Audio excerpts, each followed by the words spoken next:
Hi, my name is James Haywood and I'm one of the co-founders from Off2Class. Off2Class is an online toolkit for ESL teachers. At the moment, we currently have about 560 lessons, including teacher notes, homework activities, games on the website. And the reason we started this site is that I commenced as an online teacher exclusively about 4 years ago. And I was frustrated because I couldn't find good quality, good looking and engaging content for students available, and so we decided to create our own. So we've now got a site which has approximately 550 lessons. Each of those has teacher notes and also a homework activity, and we also have some games on the website as well. So that's my background. What I'd like to talk to you about today is the reading section of the IELTS exam.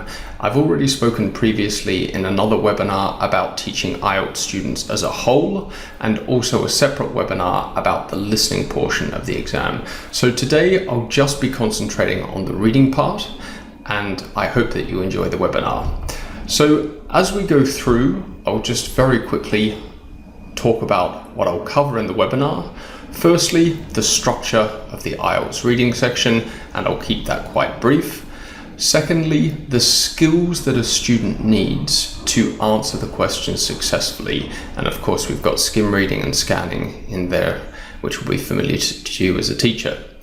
Thirdly, I'll go through the question types. Now, this is something that I think that teachers who are going to take on IELTS candidates should concentrate on and focus on the question types that are available to the student to answer, or that will be posed to the student in the IELTS reading exam.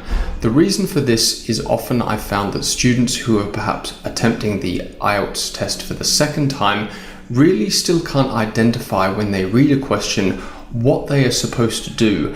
And if you don't know what you need to do immediately, you can't implement a strategy to answer that question. So I think it's really important for students and teachers to understand the question type and then have a strategy to answer that question, even though each question will be answered by the text, by reading the text.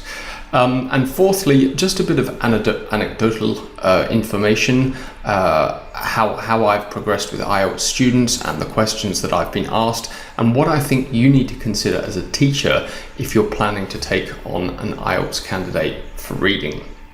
Okay, so without further ado, let's start here. So at a glance, reading comes immediately after the listening section of the IELTS exam. The reading exam is 60 minutes long and not a minute longer. And the reason I would stress that to the students is that in the listening portion of the exam that they will have done previously, they are allowed 1 hour or up to 1 hour to complete the listening exam, and then candidates are given an additional 10 minutes to transfer their answers to the answer sheet. In the reading exam, it's 60 minutes in total and no extra time is given. So make sure your students really understand that they should be answering and transferring their answers immediately or within that hour, the first is the better strategy, I believe, or they give themselves time at the end in that 60 minutes to transfer those answers. According to IELTS documentation, the texts do become progressively more difficult. There are 3 texts in each of in the academic module, progressively more difficult as they go along. When you're teaching, I don't think you need to focus on this at all. The fact is that the test is extremely dense in content. 60 minutes, even for a native speaker, is challenging to answer the 40 questions. When I sat the test, as a native speaker, perhaps I didn't even understand that the texts were becoming progressively more difficult. As I understood everything, it simply is an enormous amount of text to get through. So I think you don't really need to go over that with the student, and it may even make them feel more stressed if they're thinking that the following text is going to be harder to understand and read. But in fact, what you want to be really concentrating on are these question types to develop the strategies. Obviously, there are 2 modules in IELTS. There's both the general module and the academic module. In particular, I'll be talking about the academic module today. Obviously, the academic module have texts which are academic in nature, so it might be something to do with research, some scientific findings. It could be, they're always delivered to a non-expert audience, but they're written in a way that you do need to understand some structures and the style of academic writing. General module can be things, tips for a successful interview, perhaps a description of things to see in a museum or on a visit to a particular town. So much more general in nature. Okay, on to the next slide. I think I've already mentioned this, is that listening precedes reading, and there are common points in those two sections of the exam. They share different question types. For example, multiple choice questions will appear in the listening, or may appear in the listening exam, and they may well appear in the reading exam as well.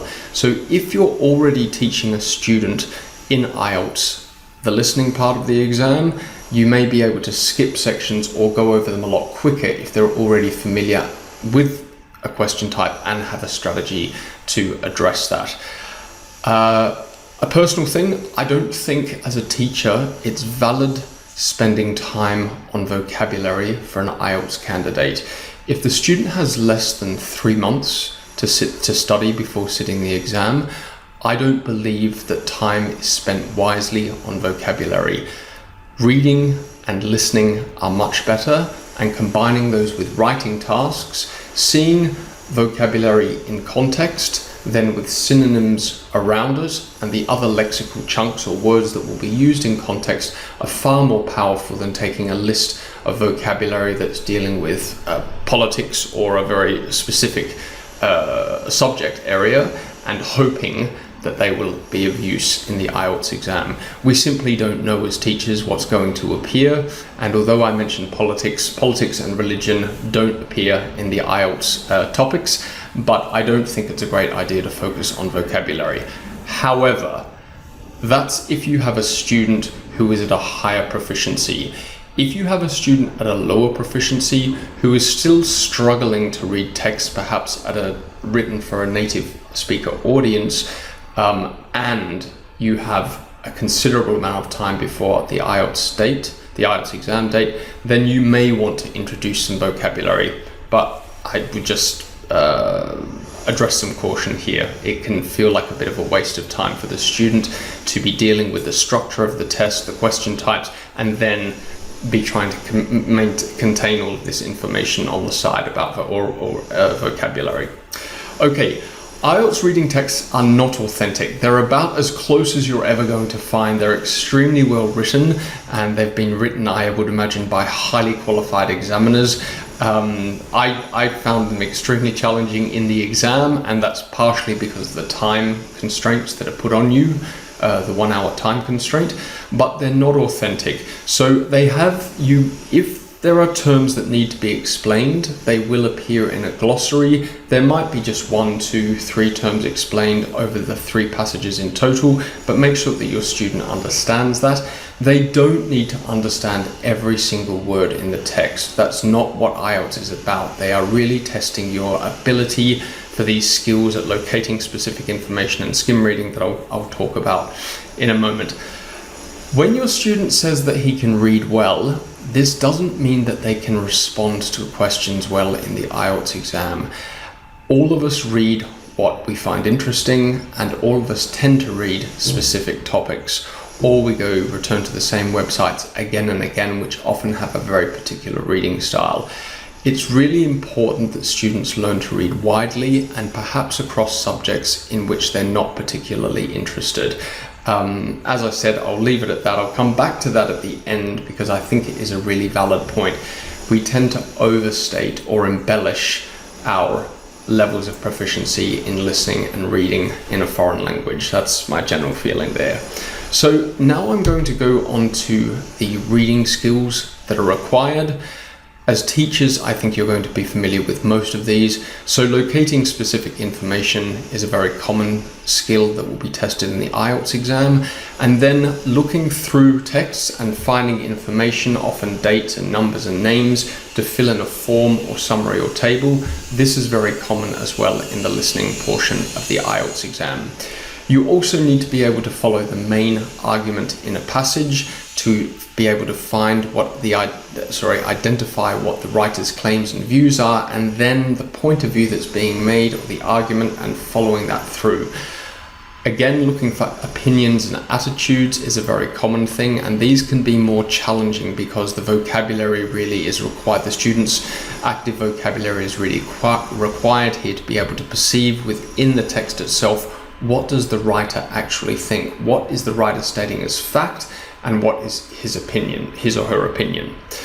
Also, finding the overall purpose of a text. This can be quite challenging even for a native speaker. You will always have a title and a subheading, I believe, in IELTS reading passages, but you still need to be able to skim read extremely well in this case to be able to understand what is the overall meaning of the text. And it's not always contained in the first sentence or even the first paragraph.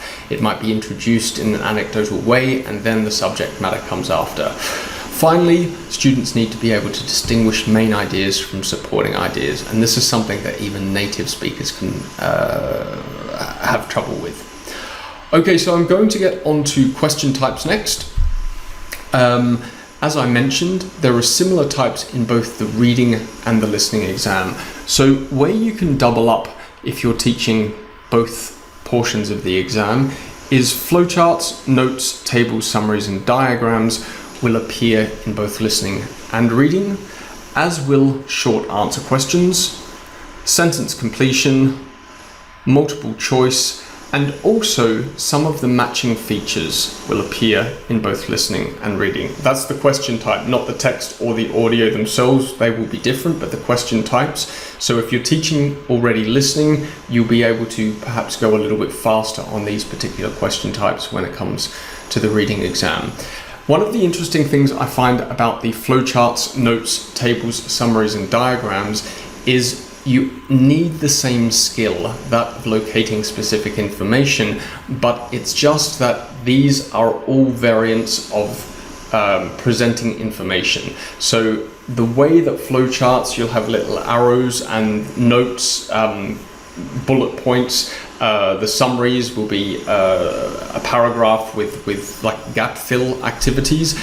They're very similar in the skill that they need. It's just the information is presented in different ways. So they're the types there. We've also got a matching headings in the listening exam, and this one can be quite challenging for students. One thing I'll point out about the matching headings question type, and we'll look at those coming up, is that this is the only question type that will appear before the text itself in the exam. So the normal run of events is reading passage followed by the questions, reading passage, questions, reading passage, questions, unless it's matching headings. In this case, the student needs to be aware that if matching headings appears and then the text, there will probably be other questions that follow that still relate to that text. And I find when the matching headings, I found, because I got a matching headings question in my IELTS exam, that I wasn't leaving enough time, because IELTS does give you very good kind of lead instructions.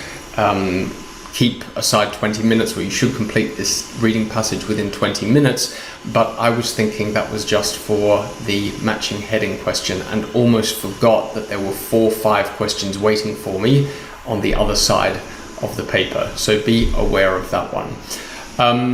Identifying information, that's where you're going to be looking for something like an account, a description, a reaction, a time, a date, something like that, and finding it, that will be in the question. You need to find it in the text.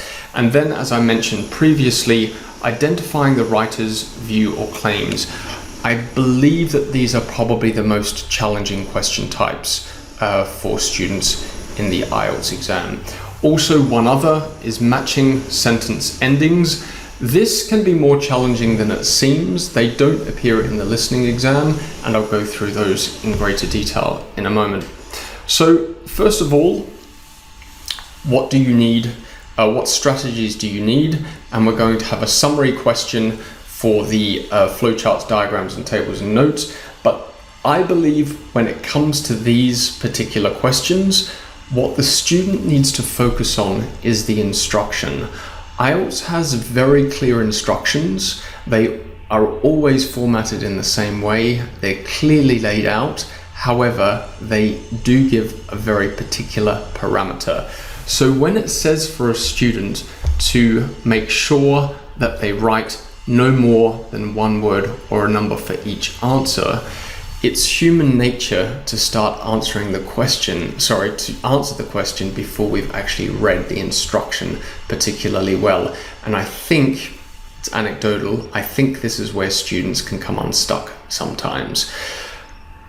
With flowcharts, with notes, with summaries and diagrams, because they give you a parameter and because it could be perhaps no more than 3 words, which means 1 word, 2 words, or 3 words, there can be more than one correct answer as long as the student is taking those words directly from the text and not changing them in any way whatsoever. Then the answer could be correct. So that's an interesting thing. You can have an option of more 1, 2, 3 words, or 1, 2, or 3 words, and they need to make generally, in this case, grammatically correct notes, summaries, and information. Okay, so that's what I would highlight for form, summaries, tables, notes. And this is generally how I teach it. So I'll just run briefly. As I've stated before, I've already created my own series of reading lessons, which you're more than welcome to have a look on Off2Class. But what I want to say to you is if you decide to take on IELTS exams, I strongly recommend that you also put aside the time in the beginning to write your own long texts. Or you can adapt something from the internet, do whatever works for you, but start with your own series of texts. The reason for this is that you'll be thinking in the mode of the type of text that appears in the IELTS exam, and then you can also manipulate these texts as you go along. So rather than showing, and I rarely do this, I rarely give a student in a lesson a 1,000 word text with 8 or 9 paragraphs in it. It's overwhelming when you're in a lesson with a teacher and it's just a task-based. You're not trying to replicate the exam every time you do a lesson. So you want to keep the amount of text manageable. So I've written in this lesson series, I think 12 1,000 word texts. And then what I can do is take portions of those texts and use them time and time again to look at perhaps different question types with the same piece of text. So I'll show you, if you're going to be making your own content as well, one of the things I'll say is that you want to limit the amount of text on any particular slide. These have been built in PowerPoint, although they are loaded onto the website. And I estimate that if you're going to use PowerPoint, for example, I know there are a lot of other file formats out there now, about 120 to 130 words is the maximum that I would put into any one task in a paragraph, with the appropriate questions underneath. So here is an example of a summary question.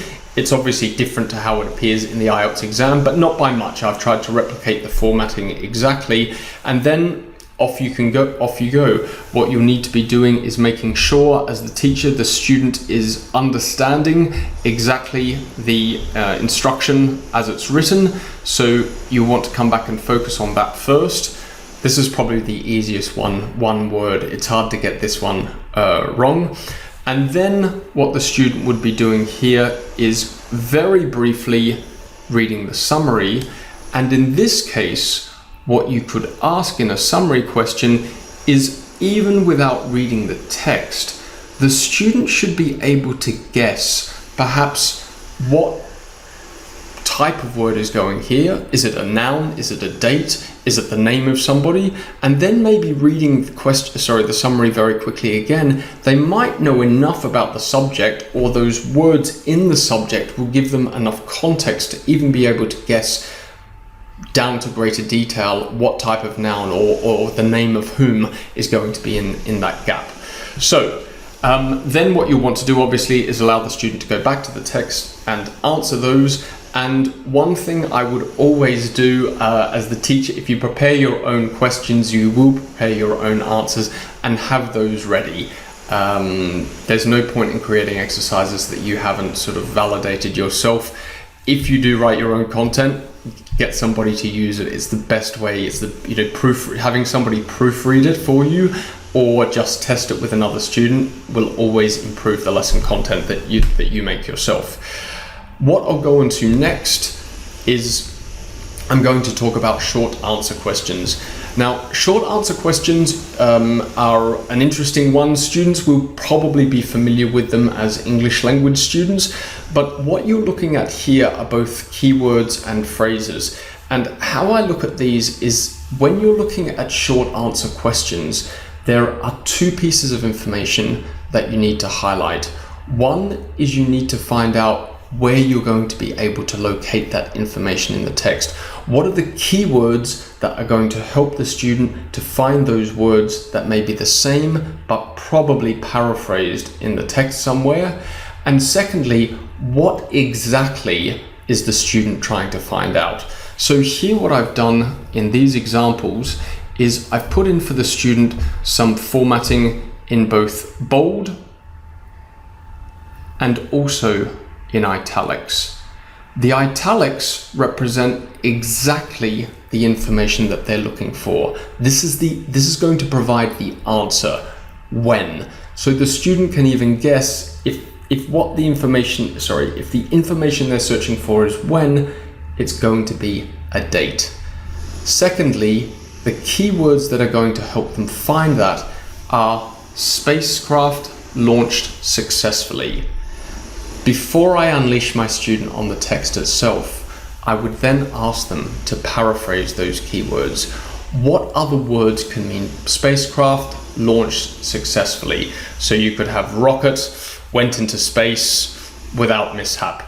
Without mishap probably isn't going to come out of a student's mouth, but you get the idea. You want the student to be thinking about the information in the question, those keywords, how that might appear, because that's what they're going to look for, and then they can roll along until they find the when, which is going to be the date. And I find this is a really good strategy to give to students for the short answer questions. So once we've got the strategy down and I'm doing some testing around the keywords and highlighting those, this is what one of the questions would look like, or the task that I would give to a student himself, is I would take, again, a portion of the text. Here we've got 2 paragraphs. It's a text about wolves, the reintroduction of wolves to both North America and Western Europe.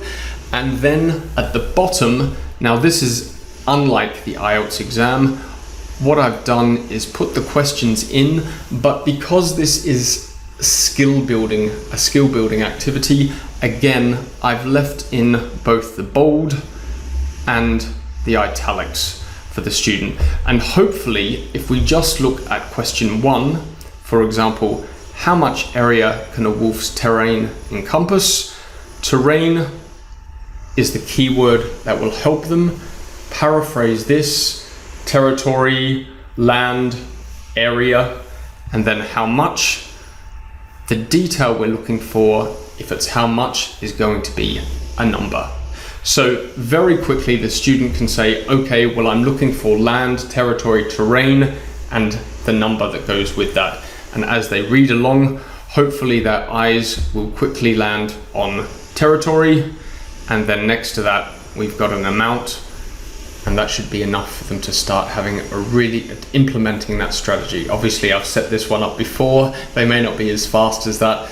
And a good point perhaps that I should make here is that any task that I have, I believe should take a student at B1 level or above about 5 to 10 minutes maximum to complete each time. So each one of these slides could take 5 to 10 minutes, but that's the maximum. Another point perhaps that I should make now while I remember is that if you have students under the B1 level who want to learn IELTS, be cautious about taking them on. What you might want to do is perhaps give them 1 or 2 months of general English training to boost that vocabulary that I talked about, to address weaknesses in grammar or fossilized errors perhaps, before you go into the actual IELTS, teaching the IELTS test, because they are two different things. Okay, so what I'm going on to next will be the strategy that I implement for another type of question, which is sentence completion. Now, sentence completion essentially are what's known as gap fill activities, or that used to be called gap fill activities. Students will be very familiar with them. As teachers, you will have probably written your own or come across them on many occasions. They're very common and they still do have a valuable role. I know that not all teachers like them, but they are good in the reading environment for when having to locate specific information in a text. So that's exactly the skill that they're testing, by the way. And you need to choose the words from the text, same for the previous question type, that are in the appropriate word or words, depending on the parameter. Do not change the words, do not alter the spelling, and copy exactly as you see it in the text. Again, the sentences must be grammatically correct, so that's something that students need to look for as well. And the sentences will often be paraphrasing words that are in the text. So what you might like to do, and I'll move to the next slide, is again, when you are going to read the questions before the text, you can ask student, focus on one particular question, and then where possible, ask them to paraphrase the keywords before they go searching. Now, you'll notice here that we've already got a word like domain, which was similar to territory and terrain or area. So again, it should be quite easy for students to go in and do this, and they're looking for the exact information, remember, to fill in that gap. I won't spend any more time on these question types because I think they are probably not the easiest. Students will be and teachers will be most familiar with this question type. Okay, the next one is to look for matching information. And the skill rather, that we need to look at when answering matching information questions is skim reading.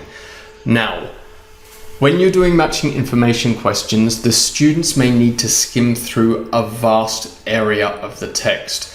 But as I mentioned before, I don't think this is valuable in a lesson environment to be going through so much text at a time.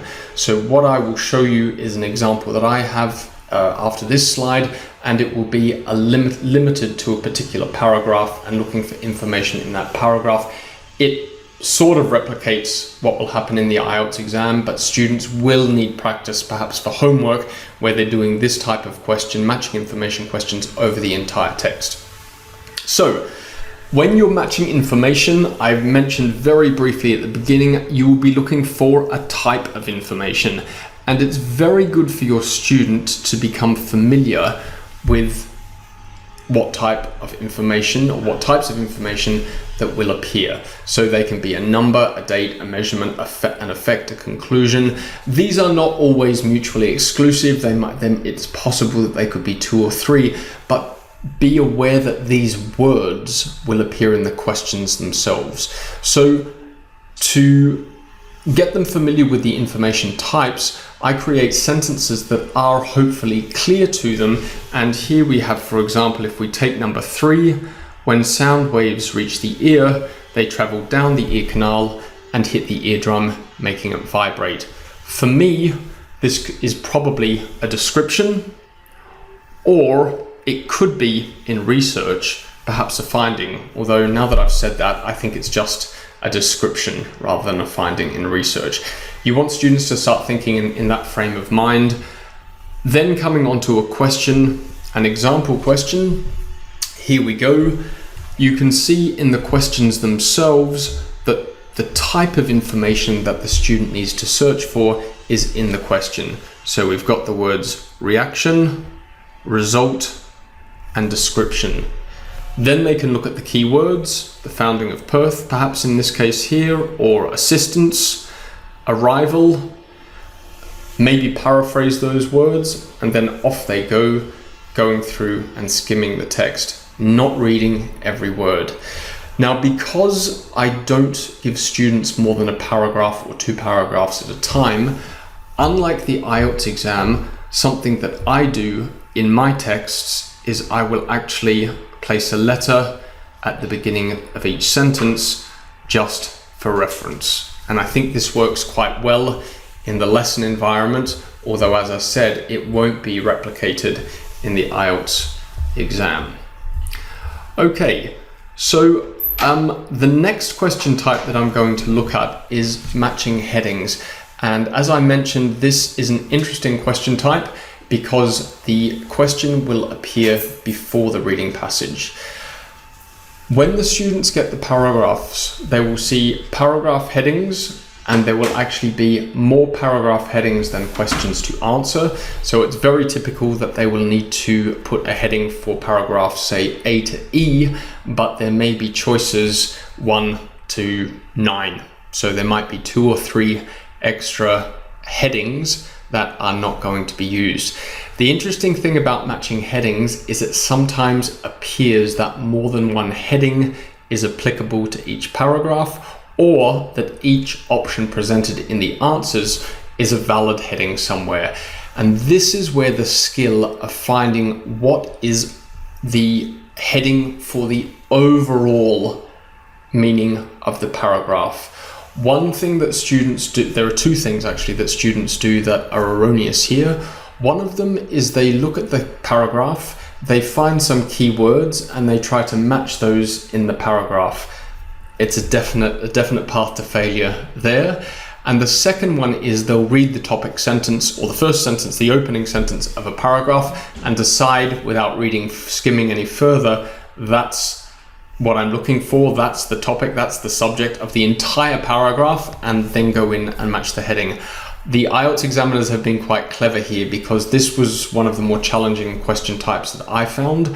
And as I mentioned, when you go to the task itself, what you might want to do is present 1 or 2 that could be used, because only one should sum up the entire paragraph, but there should be one perhaps that just summarizes nicely the information in the second, the third, or the final 2 sentences in that paragraph. If you're going to do matching, or when you do matching heading questions with your students, make sure you've kept very good notes on the right choice, but more importantly on why the others are unsuitable or inappropriate for that paragraph. When I've prepared these before, I've often come a little bit unstuck with students myself. So you want to have good ideas. You don't want to make one super obvious and clear and the 3 are just in no way would they be relevant. You need to make this challenging because the question is challenging. Just make sure your teacher notes are comprehensive enough to deal with it. As I've mentioned now, never an entire text. However, for matching headings, I will go paragraph by paragraph and do one text over perhaps 20 or 30 minutes in a lesson if that's what it takes. This is a skill that really must be mastered before the exam. Okay, so what we've got, excuse me. Okay, so here's another one about matching information, sentence endings.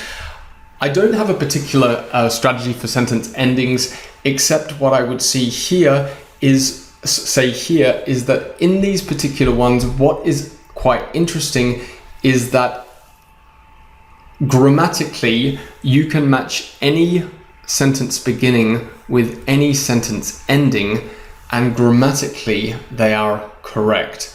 Logically, some will make no sense, and then 2 or 3, okay, I really need to sort out and find this information. So again, what the student needs to focus on first is the sentence beginning. Paraphrase that, or try to find sometimes the exact words, and then find that information in the text, then go through and match the sentence ending. And obviously, as the student goes through and selects the correct one, seagrass is considered okay, so I think it's A from memory, delete it or remove it so that subsequent questions are going already through a reduced number of options. Okay, so that's that question type there.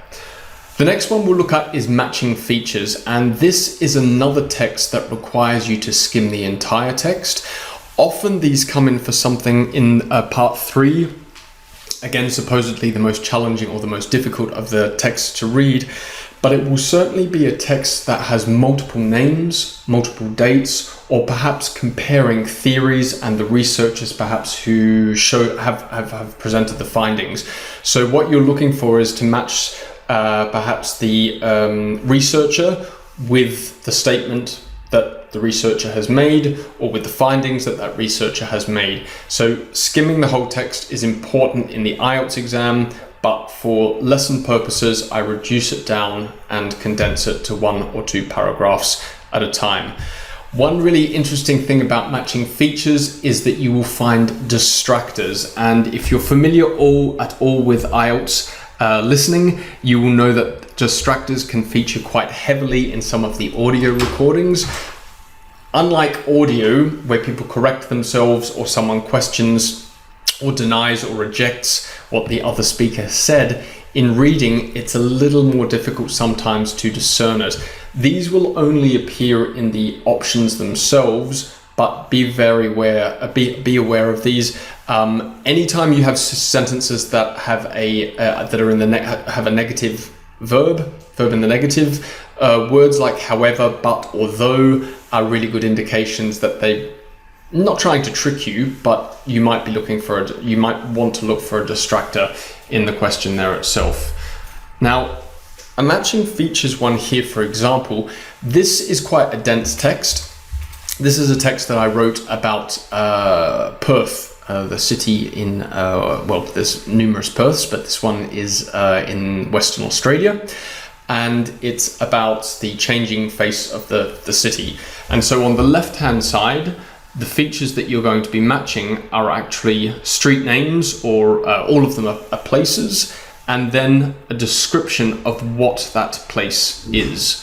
So first of all, what I would do with the places themselves is ask the student to skim read the text and highlight each time, for example, they can find these words in the text, and that tends to be quite an easy thing. So I think Northbridge is there, and Sneaky Tony's, and so on through the text. And then once you've done that, you can then go back to Northbridge and find out exactly what it is. Actually, Northbridge appears a couple of times through here, so hopefully that will be quite clear. Start with the feature, and then the description of that feature itself in the text. Okay, so that's matching features.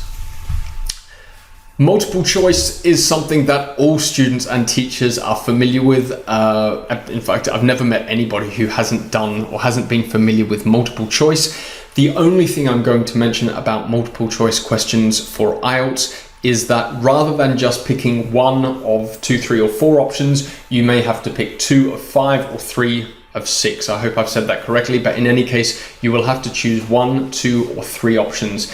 Again, the importance here is for students to read the instruction carefully and make sure when they see a multiple choice question, they highlight for themselves, good practice, which is, and 1.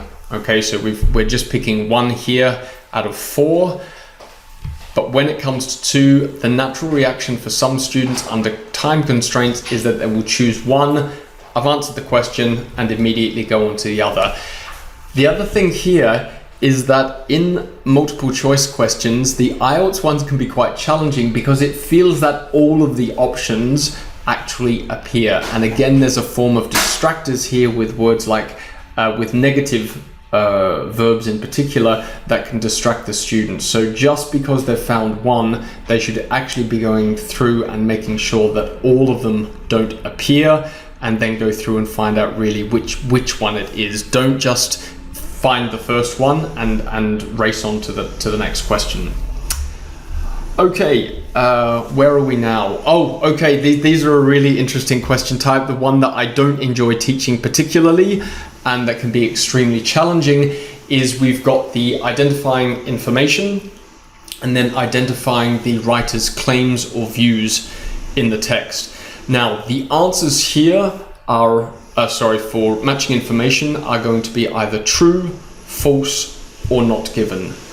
Students have some confusion between false and not given, and so what I will do here is I will provide statements. In this case, this particular slide in front of you has both the statement and then the answer next to it, but what I would do would be to give these statements to a student and not even tell them in the beginning, if I'm introducing this, that we're looking for not given, true, false, and try and get them to elicit what's going on here.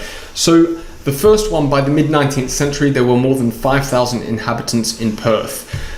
Immediately what we do is to go through that text and find that information. Now, we're either going to find it, and it's either going to agree with the information and that it's going to be true, that information is true, that information is in the text, but it's not 5,000, it's something else, or it's not the mid-19th century, it's something else, it's false, or hopefully they'll understand, I can't find any information in there at all, and that is where not given comes into play. This can be quite challenging for students. The other thing that I'll state is that they are not testing a student's knowledge of the topic. They are testing a student's understanding of the information presented in the text. I've written an article on traveling to Mars, and one of the statistics that everybody knows about Mars is A, it's a red planet, and B, it's the fourth planet from the sun. So when I'm introducing this question type, I show them the text, and then the first question is Mars is the fourth planet from the sun.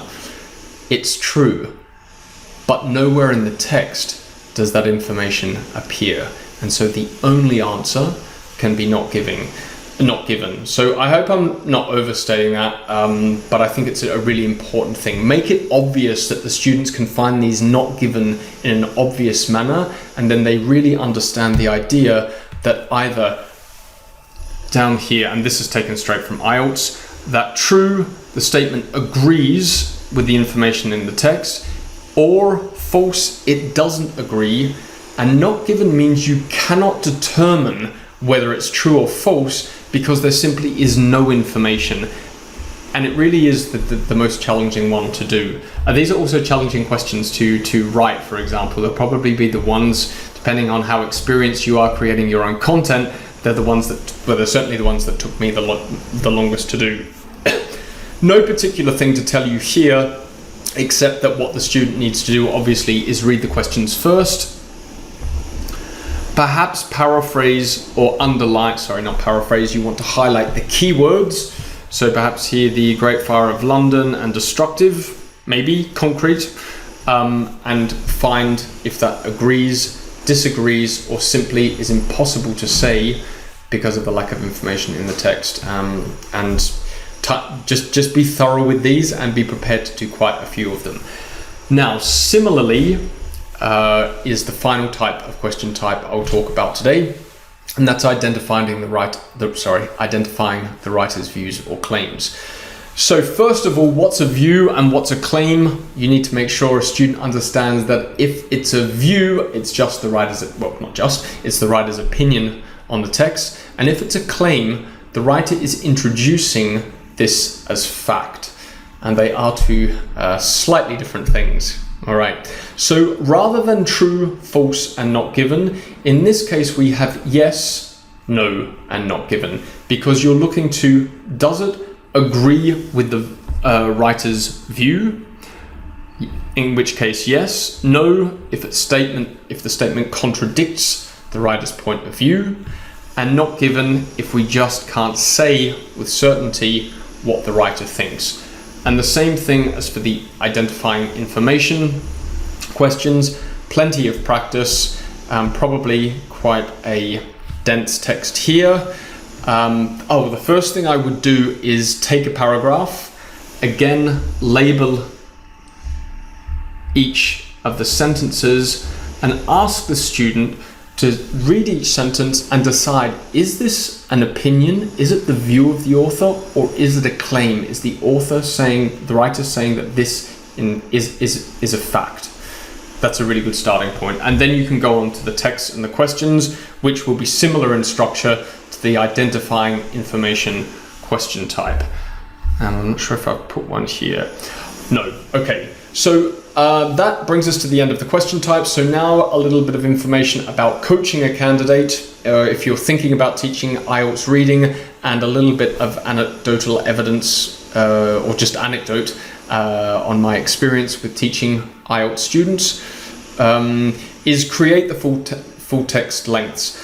I think this it's time consuming, I'm not going to lie, and you may need to do this in your spare time. Don't do it on subjects that just interest you. You're going to have to do something in the science field. You're going to have to do something in natural sciences. You can do something vaguely topical. Don't write a text about politics or religion, because they're just not used as far as I know in IELTS. I've never seen them. Do them from a wide range of topics that are similar to what's used in IELTS. Make them approximately 1,000 words long. Write them at the level that you would find, the proficiency level that you would find in the exam. I don't believe that you should be writing for a B1 level in the IELTS exam. It's cold comfort, right? Because you might be giving them text that they can skim their way through and answer every question correctly in. And when it comes to time for the exam, it will be demotivating from reading passage number 1 when the vocabulary and the structure is far too difficult for them. So make it tough at the beginning and replicate the content, but not the exam situation during your lessons. As I said, if you have the time to write these texts, and there's no reason you can't then share and swap with other teachers, then you can use them and manipulate the texts and take, for example, the first paragraph of each of those texts and then try to use them for different tasks. So you can set up for paragraph 1 of your 5 texts a multiple choice question task, and it really allows you to use the tasks over and over again.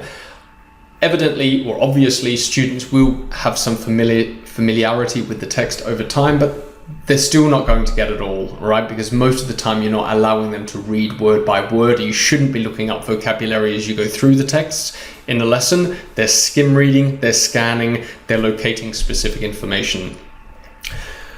Make the student identify the question type before undertaking any question. Now here I've said to you introduce each question type, but obviously in a lesson, have the text, have the question, show them the question. What is the question type? Once they've identified, okay, this is identifying the writer's claims or views. Okay, what's your strategy for doing this before I show you the text? And hopefully they're going to be able to say, I'm going to mark yes if it agrees with the writer's view, no if it doesn't, and not given if it's impossible to say. These kinds of things, the memorization of the strategy, I think it's an effective tool to have in the IELTS exam when you're under a serious time constraint and it's do or die, right? Be cautious about using printed materials. There are obviously a lot of good IELTS publications out there now for teaching students, but the majority of them, in fact, the vast majority of them are aimed at self-study. If you're taking on an IELTS candidate and you want to use a printed book, make sure that you have it as well, and that you have really gone through and done the exercises before you do it with a student. This exam is at such high quality that it's not always obvious for you as the teacher what the answer is going to be. And if you and the student are starting to look through the answer key at the end at the same time, and you're no further ahead than the student, you're not really adding much value. And that goes for all teaching. Like you need to be as prepared as possible, but particularly with IELTS students, because they are so motivated, they have an end date, and this exam is usually the result, the band which a student scores in IELTS is usually going to cement a job opportunity, an immigration application, or be part of an immigration application, or admission to a tertiary or higher education institution. So there's a lot riding on IELTS, and it's expensive. So as much as you can charge more for IELTS exams, be cautious about just doing something that looks like self-study, because I can tell you students will very quickly pick up on the fact that I could be doing this by myself, or this teacher is really just not adding much value. Okay, not the last, I've got a couple more slides, but the other point I would make is that don't use unedited articles from the web. They are written for native speakers, and as much as I like publications like The Economist, The Atlantic, New York Times, okay, I read those, so I don't give them to students. There is just no context. They're often very topical, and they're not really worth reading 3 months later because whatever has been written about has passed. That's not always the case. The arts and the book reviews and things like that, they're timeless in a sense. But I wouldn't use unedited articles. The language is too difficult. There's always too much jargon. There are too many cultural references and even assumptions from the journalist about the writer for an IELTS candidate. Obviously, hopefully they're fine for most of us.